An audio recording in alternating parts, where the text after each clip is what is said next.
Y vamos a mirar una hermosa enseñanza en esta mañana que tiene que ver con el termómetro espiritual, ¿no? Y usted dirá, ¿de qué se trata eso, no? Bueno, vamos a tomar nota y como siempre decimos, a donde vamos, hermanos, siempre enseñamos que tú debes venir con tu Biblia. ¿Qué más? Una buena libreta de apuntes, un buen cuadernito, el iPad, ¿no es cierto?, la tablet del hijo, aunque sea, pero tomar nota de ciertas cosas importantes, porque realmente eso nos va a llevar a un crecimiento, una madurez. Amén. Entonces, mucha gente se cree sabia en su propia opinión, diciendo, a mí no me hace falta, tengo 10, 15, 20, 30 años de creyente, ¿qué más puedo aprender? Pero sepa que Dios nunca se agota, amén. Así como no se agota en bendiciones y en sanidad y en milagros, tampoco se agota, hermano, en sabiduría, en enseñanza. Y Dios siempre quiso que su pueblo fuera un pueblo no de intelectuales, sábelo todo, ¿no es cierto?, sino que fuera un pueblo que realmente tuviera sabiduría, conocimiento. Amén. Entonces, la enseñanza es tan importante, por eso cuando se abre un colegio, usted habrá escuchado en la radio, en los programas, ¿no es cierto?, de la semana, cuando se restaura un colegio, a mí me da mucha alegría, me da mucha esperanza, ¿sí? Porque es un colegio que se abre, se restaura para que más niños y más niñas vayan, hermanos, a esos colegios y crezcan verdaderamente, amén. No en el analfabetismo, sino en sabiduría, en conocimiento. Por eso también hacemos, hermano, mucho esfuerzo y se dedica parte del presupuesto de la iglesia a la actividad con los niños, a la actividad con los jóvenes, ¿no es cierto?, los viernes, a la actividad como la del sábado que viene, ¿no es cierto?, con las damas, con las mujeres, porque Dios no se agota, Él siempre tiene algo más, amén. Y hablando de nuestros niños en la escuela bíblica, Sonakit, hermano, es sorprendente cómo, dicho por los profesores o los maestros de los colegios, ellos van ya más avanzados que el resto, mire usted. Y en muchos lugares a los niños se los tiene callados o se los manda, qué sé yo, a ver Tony y Jerry, ¿no es cierto?, a la casa y se los aparta, ¿no es cierto?, de la enseñanza semanal, ¿no es cierto? Entonces, cuando los chicos se van allí en Sonakit, se están preparando todos los jueves y los domingos a la noche, ¿verdad? Okay. Entonces, hermano, ahí ellos van creciendo. Cuando les toca ir al colegio común, ¿no es cierto?, a los 4 o 5 años, a la edad que vayan, ya van más adelantados que el resto de los chicos que no estuvieron en la escuelita bíblica. Qué impresionante. Por eso no separamos los niños de la familia, eso es un error, y el que lo dice por ahí, ¿no es cierto?, lo dice por ignorante que es, sino que los ubicamos en un lugar donde ellos tengan enseñanza a su nivel, amén, conforme a su edad, conforme su crecimiento, y cuando llegan al colegio ya conocen los colores primarios, ya saben de varias fiestas, hermanos, nacionales, tradicionales, ya conocen, hermanos, los símbolos patrios, conocen muchas cosas que en avanzada van mucho más adelante y claro, por ahí se aburren esperando que empiecen a crecer los que vienen detrás. Pero gracias a Dios porque muchos de nuestros niños han sido, hermanos, con un gran privilegio, lo decimos, abanderados, han tenido los mejores promedios, arrancando por nuestra hija, ¿no es cierto?, Romina. Ella fue abanderada de su colegio primario y tuvo muy buenas notas en el secundario. En la universidad tuvimos que empujar un poco el carro, ¿no es cierto?, porque ella estaba cansada, ya estaba casada, ¿no es cierto?, porque ya tenían los hijos, pero logró el objetivo y logró su sueño, ¿no es cierto?, de ser abogada. Entonces, no es, hermano, en vano que tú empujes el carro un poquito y le puedas decir, termina esos estudios como lo está haciendo la pastora, ¿no es cierto?, con su carrera y puedas terminar el secundario, puedas entrar a la universidad, lograr el objetivo y no abandonar. Porque el único que pierde, ¿quién es? El que abandona, claro. El que abandona, dice el dicho, ¿gana o pierde? ¿Es inteligente o un perdedor? Qué inteligente, soy piola, yo, ¿no es cierto? Abandoné los estudios, lo dejé todo de lado, ¿no es cierto? Me fui un mochilero al bolsón, ¿no es cierto? Anduve viviendo mi vida loca. No es un ganador, no es un winner, es un perdedor. Pero como Dios todavía tiene nuevas posibilidades, amén, hay que aprovechar las nuevas oportunidades, amén. Bien, entramos en el mensaje que se llama el termómetro espiritual. El termómetro, hermano, es un instrumento muy útil, muy útil. El termómetro es un instrumento que sirve. Un termómetro que es un instrumento y sirve para medir la temperatura de los alimentos, la temperatura de los animales, de los seres humanos, de los líquidos y también de algunos gases como el oxígeno y el anhídrido carbónico y otros más. La palabra termómetro apareció públicamente por allá por el año 1624 y es derivada de las palabras griegas termo, que significa caliente, y metrón, que significa medida. Así que cuando su esposo está medio como la pavita silbadora, usted ya no le diga, decirle termo. Ya, ¿no? Si no ganan esta tarde, bueno, va a haber varios termos por allá. No sé, ojalá ganen.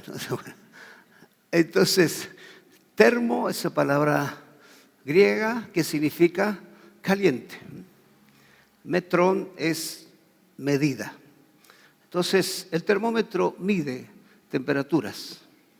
Medir la temperatura es importante. La siguiente, ¿para qué? Para la fabricación de alimentos, la elaboración de los alimentos, por ejemplo, la panadería. Así como están los hornos piceros, los hornos de la cocina, ¿no es cierto? Que antes venían, no sé, ahora hace mucho que no compramos una cocina, con un relojito, ¿no es cierto? Y eso no es un adorno, sino que es algo especial, ¿no es cierto? Para medir la temperatura del horno, no meta la mano como hacen algunos, no tire el papelito a ver si se va dorando, ¿no es cierto? Son cosas viejas, ¿no es cierto? Póngale un reloj. Yo cuando trabajé en panadería tenía un reloj gigante y ese horno tenía que estar a 300 grados centígrados, ¿no es cierto? O grados Celsius de temperatura para cocinar el pan. Ni menos ni más. La mayoría, dijimos la investigación científica también se usa en la práctica médica, los famosos termómetros para la temperatura. Las unidades de medida son más comunes en estos aparatos y son los grados Celsius, ¿quién más? Fahrenheit y Kelvin. La mayoría de los científicos utilizan los grados Celsius. En la mayoría de los países, hermano, de habla hispana, ¿no es cierto?, y algunos de otro idioma, usan la palabra Celsius, ya que se debe a su fundador, ¿no es cierto?, Andrew Celsius. Pero las naciones como Estados Unidos, Liberia y Birmania miden la temperatura en grado Fahrenheit. La escala Kelvin, que es la tercera, la usa el campo científico. El campo científico, la ciencia, ¿no es cierto?, usa, ¿no es cierto?, como escala lo que se llama Kelvin porque registra temperaturas con mayor precisión. Ahora bien, el apóstol Pablo está muy interesado en medir la temperatura de cada creyente. ¿Qué nivel de compromiso hay en cada persona? No solamente para lo espiritual, sino también para lo empresarial, comercial, familiar. Necesitamos saber qué grado de compromiso, qué grado de temperatura hay. Se dio cuenta que muchas personas dicen, es un frío, dice, no tienen corazón para nada, dicen algunas muchachas. Este hombre dice, es un hielo, ¿no es cierto? No lo mueve ni el terremoto de San Juan. Porque hay temperaturas, hermanos, y temperaturas. Entonces, en lo espiritual, hermanos, Pablo dijo, entre otras cosas, capítulo 12, verso 2 en adelante, porque de la manera que un cuerpo tenemos, dígalo fuerte, muchos miembros, pero no todos los miembros tienen la misma función. Si usted mira su cuerpo, ¿no es cierto? Ese cuerpo que Dios le ha dado, ese cuerpo que a veces lo cuidamos y a veces no, ese cuerpo que fue desarrollándose, hermano, y no era lo mismo que cuando era un bebé, y de una manera sobrenatural, ¿no es cierto? Los huesos comenzaron a crecer, los músculos se comenzaron a desarrollar, las arterias, todo el aparato interior, hermano, comenzó a crecer hasta el punto necesario, ni más ni menos, para que no tuviésemos un corazón, ¿no es cierto?, de 2 metros, sino el justo y necesario. Dios en su ciencia sobrenatural, Él hizo que todo ser humano naciera, creciera, se desarrollara y luego llegara el ocaso, ¿no es cierto?, la muerte. Entonces, sucede en todos los sistemas, en todos los reinos, animal, vegetal, ¿no es cierto?, y en el ser humano. Así nosotros, dijo Pablo, siendo muchos, diga siendo muchos, somos un cuerpo en Cristo y todos miembros los unos de los otros. O sea que en un cuerpo como la iglesia, todo, diga todos, somos necesarios, somos importantes. No imprescindibles, pero sí importante, necesario. Entonces un dedo no puede trabajar solo si no está en la mano. Un brazo no puede quedar por allá amputado si no está dentro del cuerpo. ¿Cómo puedes levantar? La pastora me decía el tiempo atrás, ¿no es cierto?, que ella no había tomado tanta validez a los brazos hasta que tuvo que estar enyesada, ¿no es cierto?, ahí paralizada por varios días. Y uno dice, qué necesarios son los brazos. Qué importante, ¿no es cierto? Y uno por ahí no le da importancia hasta que empieza a enfermarse o hasta que falta ese miembro. Entonces en la iglesia, hermano, nos tenemos que cuidar porque somos necesarios. Tenemos que amarnos, pero de verdad, hermano, porque somos parte del cuerpo. La cabeza sigue siendo Cristo, ¿verdad? Eso no se discute. El cuerpo es la iglesia del Señor. Entonces, si tú te sales del cuerpo, estás automáticamente fuera. Por eso, en esta pandemia, hermano, que muchos la llaman una pandemia maldita, sirvió para que algunos crecieran económicamente, se desarrollaran, ¿no es cierto?, pero otros perdieron la vida y otros se aislaron de la sociedad y se encerraron en sus casas y aún se aislaron de las congregaciones. Ni siquiera se quieren juntar con sus familiares porque dicen, no, vaya a saber si me contagio. Están sospechando de todo mundo. Entonces, las iglesias, en vez de crecer, muchos se fueron menguando. Algunos tuvieron que cerrar sus iglesias, sus puertas, porque un miembro, o 2, o 3, o 10 salieron del cuerpo. Y ellos pensaron que la cabeza iba con ellos. No, la cabeza quedó con el cuerpo. Oye, está escuchando, ¿verdad? La iglesia, hermano, tiene su cabeza que es Cristo. La cabeza no va a andar por aquí, por allá. Los amputados, los que se salieron, hermanos, lejos de Cristo, dicen nada pueden hacer. Y punto. Por eso es importante pertenecer al cuerpo. Amén. El dedo chico dirá, ¿no es cierto? Este dedo grande, ¿no es cierto? Qué importante, ¿no? Todos tienen su misión que cumplir. Amén. Así que el que está a tu lado es parte del cuerpo y lo tienes que amar y darle la importancia y honrarlo. Amén. Porque es parte del cuerpo de Cristo. Es tan útil como eres tú. Amén. Entonces, cuando honramos al cuerpo, honramos, hermano, a la cabeza. Y dice, Jesús dijo el jueves, ¿se acuerda? El que cree en mí, cree en el Padre que me envió. Entonces tenemos que orar a Dios y mantenernos, amén, en el cuerpo como miembros los unos de los otros. Verso 6, de manera que teniendo diferentes dones según la gracia que nos es dada, si el de profecía, úsese conforme a la medida de la fe. Sí, el de servicio en servir, el que enseña en la enseñanza, el que exhorta en la exhortación, el que reparte con total libertad, el que preside lo debe hacer con solicitud, el que hace misericordia lo debe hacer con, dígalo fuerte, ¿eh? Entonces cuando te pidan y tú tienes que dar algo, lo tienes que hacer con otra vez este pastor hablando de ofrenda. Otra vez no. Si vas a dar, dalo con. Si no, no lo des. Porque no te va a servir ni a vos ni al otro. Cuando le des un abrigo a alguien, un plato de comida, que sea con. Ok. El amor sea sin fingimiento, dijo Pablo. Aborrezcan lo malo, sigan lo bueno. Amaos los unos a los otros con amor fraternal. En cuanto a honra, prefiriéndolos los unos a los otros. En lo que requiere diligencia, no perezosos.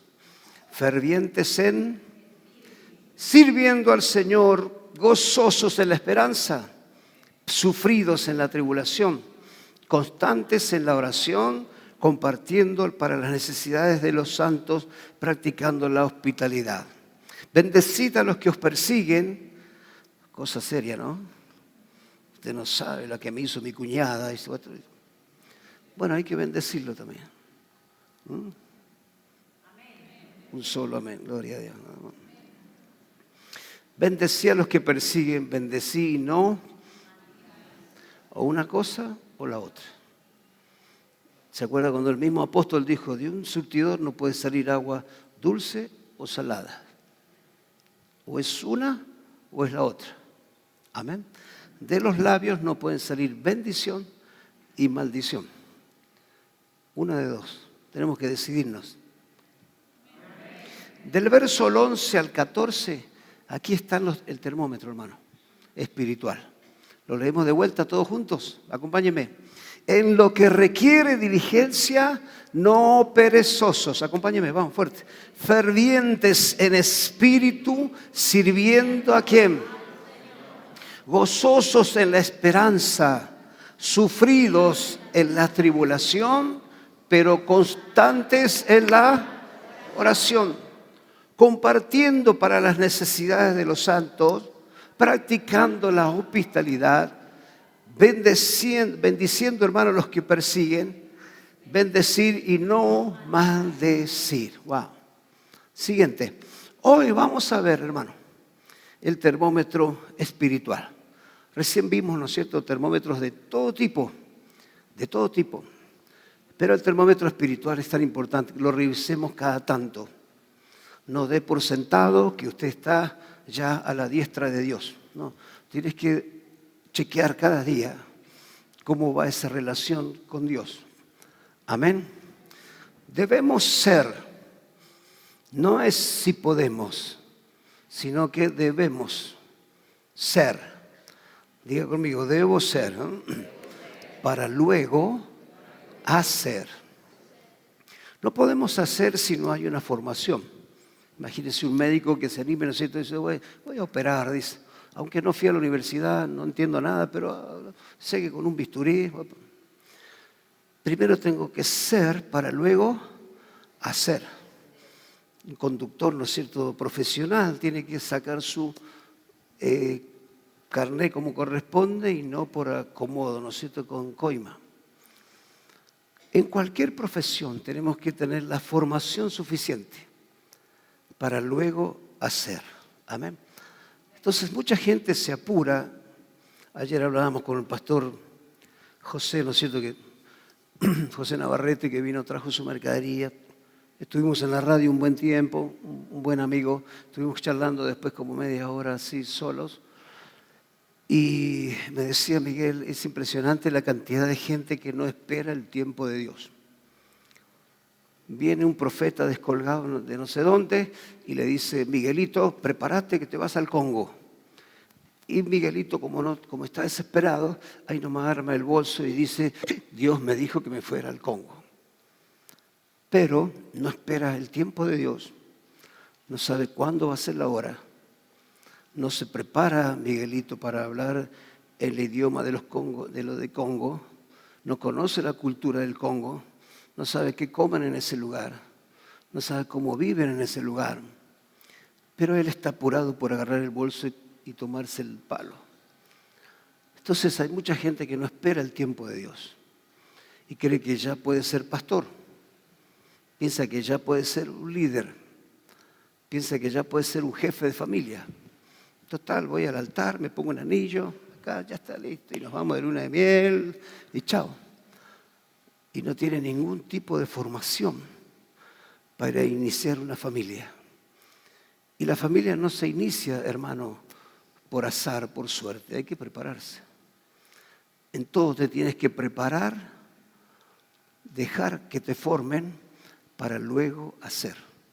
Amén, para luego hacer. Entonces, el número 1, el primer hermano, el primer lugar donde puso el termómetro Pablo es el versículo 11. Dice, tienen que ser fervorosos en espíritu. Wow. Hay gente que es fervorosa cuando se tomó 3 cervezas y ya quiere agarrar a trompada a todo el mundo. Desconoce a todos. Está en una fiesta, ¿no es cierto? Después del segundo vaso de vino ya empieza a tener drama con todo, se pelea con todo, saca los trapitos al sol. Pero la Biblia me dice fervorosos no en la carne, sino en espíritu. Esta casa, hermano, es una casa pentecostal. Y agradecemos a todos los hermanos de otras denominaciones, Dios los bendiga. Pero aquí, hermano, nos unimos a orar, interceder, a cantar, a aplaudir, hermano, a disfrutar y no ser un palo blanco ahí, duro, serio, 3 veces santo, sacrosanto, no sé qué, sino que debe haber un fervor en el espíritu. Porque el espíritu necesita tener anhelo y encuentro con el Espíritu de Dios. Nuestro espíritu dice que clama con palabras indecibles, o sea, no se pueden escuchar. Entonces, cuando oramos en el Espíritu, hermano, estamos en contacto con el Espíritu Santo. Y podemos, hermano, aunque nadie nos escuche la oración, pero hay alguien que sí la está escuchando. Y ese es el principal. No importa si en tu casa no te escuchan orar. No te importa si en la iglesia estás a los gritos, ¿no es cierto? No. Hay gente que lo hace para ser visto nada más. Pero Dios, que conoce los corazones, Él sabe si lo hacemos realmente para ser visto o para que Él nos escuche. Amén. Número 2, activos en el servicio. El versículo 11. No pasivo, sino activo. Entonces, la iglesia, hermano, se construye físicamente como este templo y como el que estamos construyendo en las 146, a fuerza de gente activa, no pasiva. En economía nos enseñan que tenemos que invertir en activos y no invertir en pasivos. Mucha gente invierte mal. Me voy a comprar un televisor, ahora se viene el mundial, 82 pulgadas. Te va a cubrir todo el comedor. No, pero tengo que ver el mundial. Ese es un pasivo. Estás invirtiendo en un pasivo. ¿Te da ganancias? No. Te da rabia. Si pierde Boca, ¿no es cierto? Capaz que no vienen por 3 meses a la iglesia. Se enojan de verdad. Lo de River también.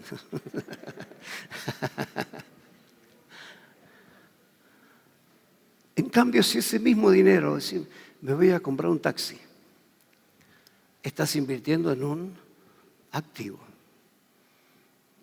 El activo te da ganancias. El pasivo te da cierto placer. El activo te da más ganancia. ¿Entiende lo que digo, no? Entonces, la iglesia pasiva no da ganancia al reino. La iglesia activa gana almas para Cristo.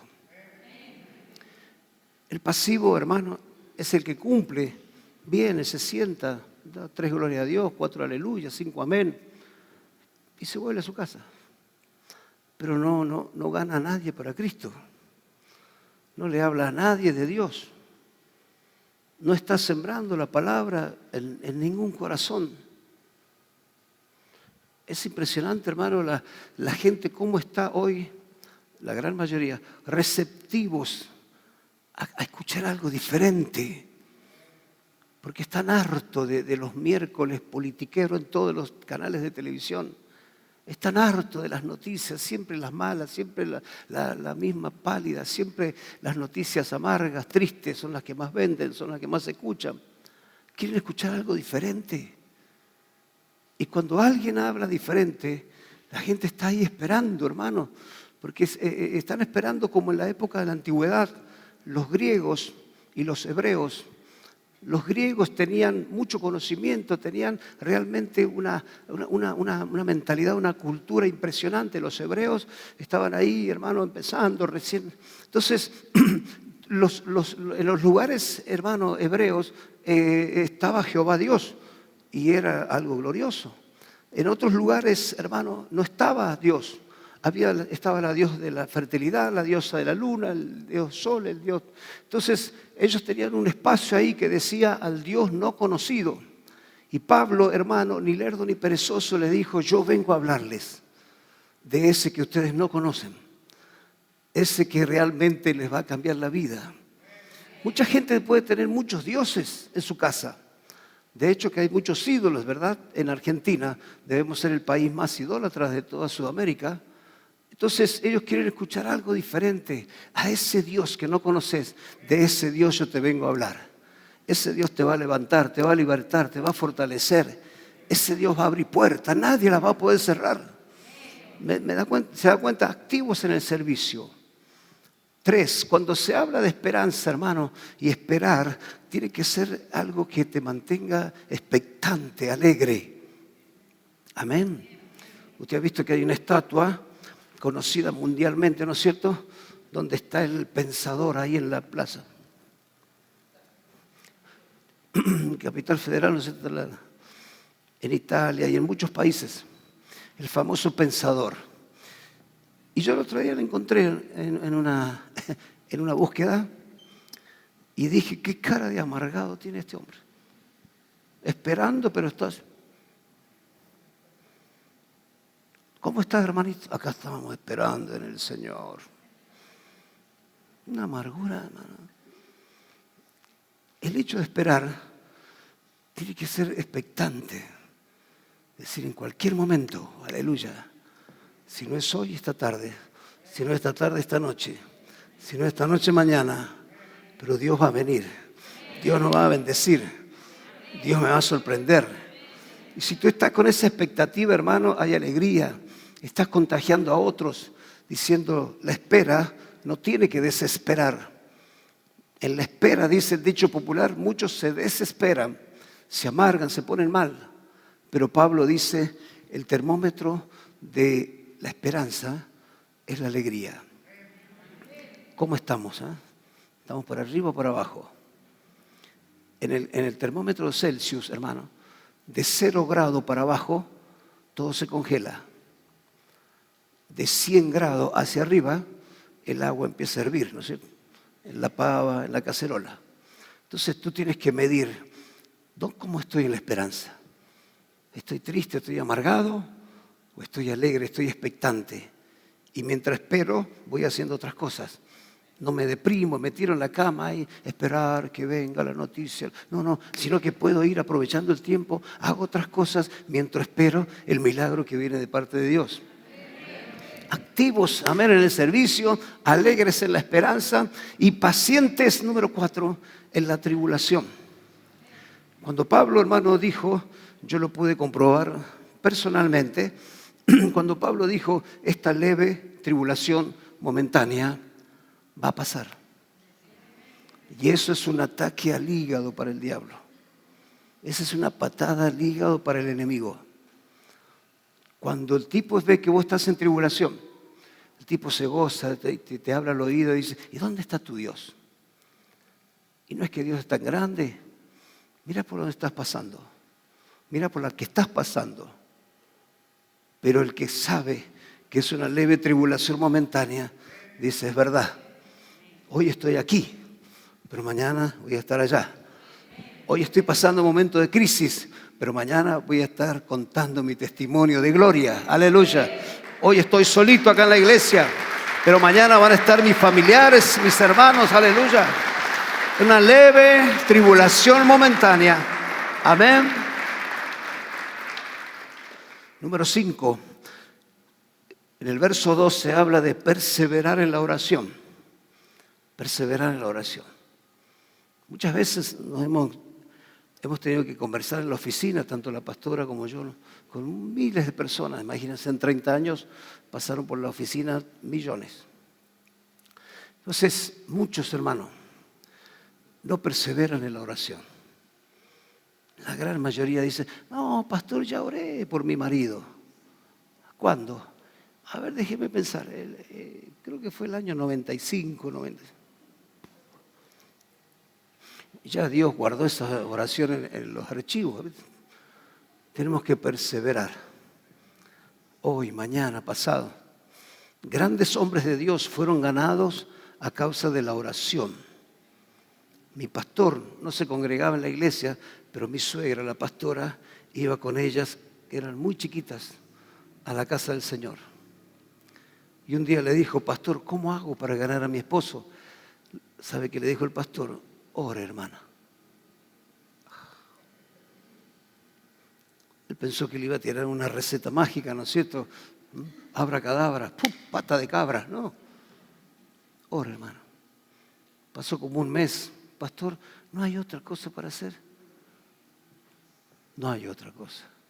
Orar. Y así, a través de la oración, hermano, mi suegro llegó al camino del Señor. A los pocos años fue pastor por más de 38 años hasta que partió con el Señor. Entonces, mi suegra tenía un cuadernito. Yo le cuento, capaz le sirva esto. Y ella anotaba. Le hizo una carta al Señor por su hija del medio, por la mayor, por la más chica. Y a medida que Dios iba respondiendo, iba tachando. Porque hay que tener perseverancia y pedir como conviene. No pidas por las dudas. Señor, si te place, si vos ves que podés. No, usted tiene que anotar pedidos de oración. Y a medida que Dios vaya respondiendo, yo lo hice una vez acá, hace mucho tiempo atrás. Y Dios fue fiel. De todas las oraciones, más de 40 en una lista, Dios fue respondiendo todas. Amén. Dios es fiel. Número 6. Debemos ser participantes. Eso se llama protagonismo o protagonistas. Usted sabe que hay dos tipos de personas, los espectadores y los protagonistas. Los espectadores que están en la tribuna y dicen, este jugador ahí es un perro, si hubiera estado yo, hago el gol así. Ajá, contámela.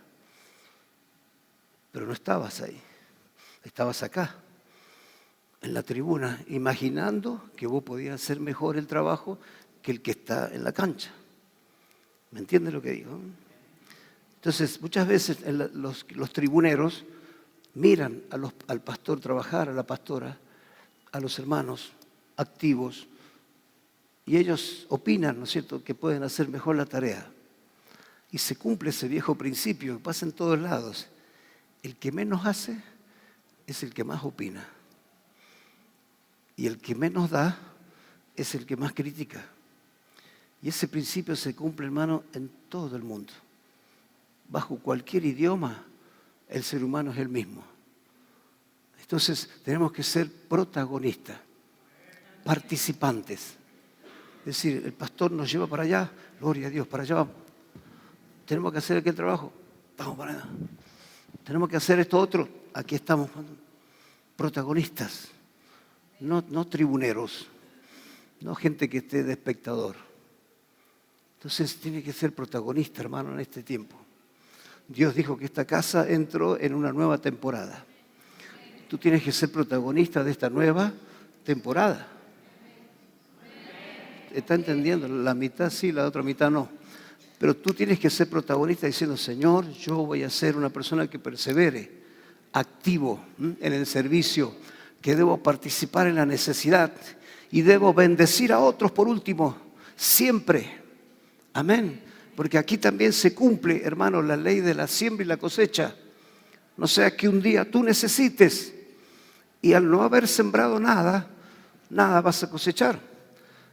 Pero el bendecir a todos los que puedas. ¿Se acuerda cuando dice el Pablo, bendigan a todos los que puedan, pero principalmente o mayormente a los de la familia de la fe? Amén. Entonces el verso 14 dice, bendigan a todos. No, yo voy a bendecir a este, voy a maldecir a este otro. No, tienes que bendecirlo y decirle, bueno, Señor, tú tomas control y dominio de todo, porque la Biblia lo dice más abajo y es lo que vamos a leer ahora. Entonces no tomes tu revancha, déjalo a Dios. Dice, hermano, el verso 15 de mismo Romano 12. ¿Me acompaña?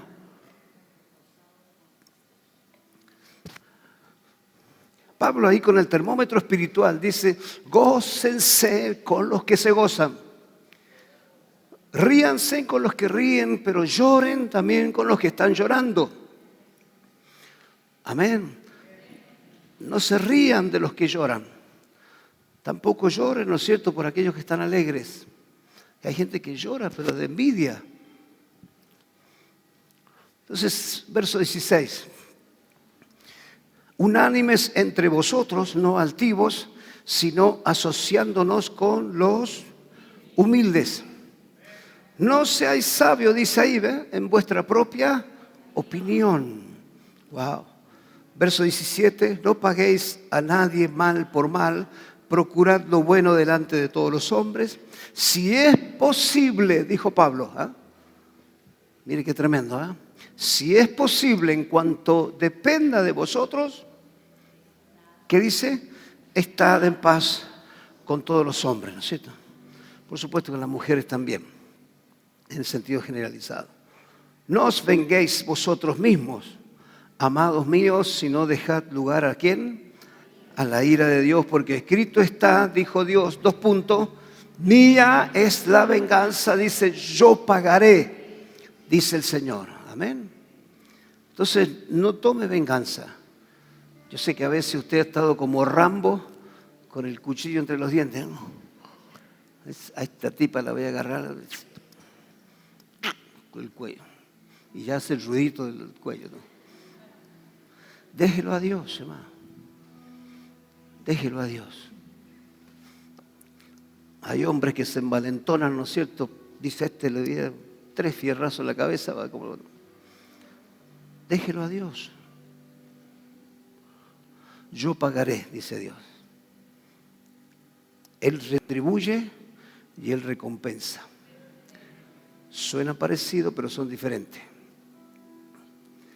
Entonces, así que si tu enemigo tuviere hambre, difícil, ¿no? Yo sé que es difícil. Meter la mano al bolsillo, comprarle un sándwich, invitarlo a comer. Esa gente se va a quedar, dice, le comí el cuero, le hice la guerra y encima me invita a comer. Si tuviere hambre, dale de comer. Si tuviere sed, ¿no es cierto?, dale de beber. Pero que no tenga cianuro, solo agua nomás. Yo lo conozco a usted, tremendo.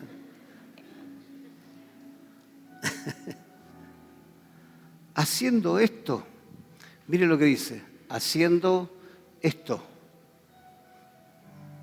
Porque hay que llevarlo a la práctica, hermano. Es fácil decirlo. Yo ayer estaba viendo una película de un sacerdote con una señora que defendía los derechos humanos de las mujeres en la India, país realmente pobre, empobrecido. Los derechos de las mujeres no sirven para nada, así que dale gloria a Dios por vivir en este país. Le dijo a la mujer: yo practico lo que usted predica. Y el cura se quedó mudo. Una cosa es hablarlo, otra cosa es hacerlo. Amén. Haciendo esto, dándole de comer, dándole un vaso de agua, ascuas de fuego amontonarás sobre su cabeza. Entonces haciendo esto, tú le estás diciendo a Dios: Señor, el juicio es tuyo. Yo cumplo con mi parte. El resto es tuyo. Tú vas a hacer lo que tú creas con esa persona. No seas vencido de lo malo. Lo último lo leemos juntos. No seas vencido de lo malo, sino vence con el bien el mal. Wow. Le damos un aplauso a esta palabra.